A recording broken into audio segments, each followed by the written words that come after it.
Welcome to Concept Scroll.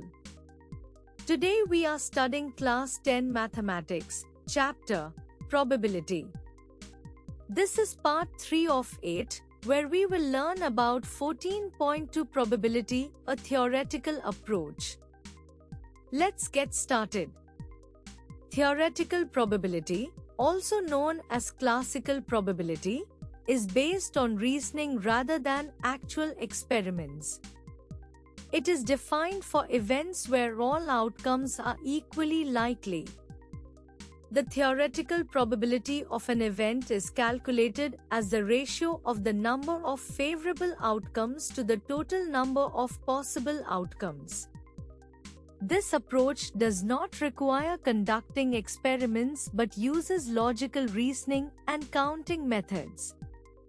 For example, when tossing a fair coin, there are two possible outcomes, head or tail, and both are equally likely. The probability of getting a head is therefore a half. The theoretical approach is widely used because it is quick, does not require actual trials, and gives accurate results when all outcomes are equally likely.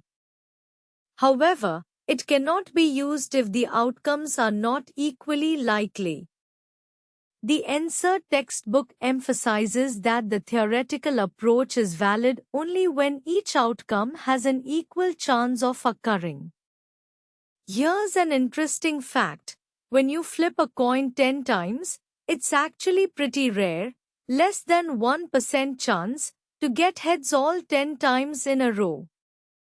Key takeaways: theoretical probability is based on reasoning, not experiments.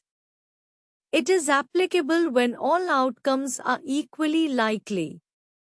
Probability of an event is equal to number of favorable outcomes divided by total number of possible outcomes.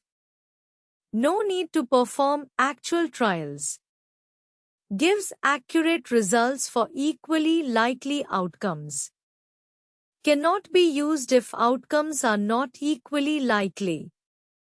In the next part, we continue with probability on Concept Scroll.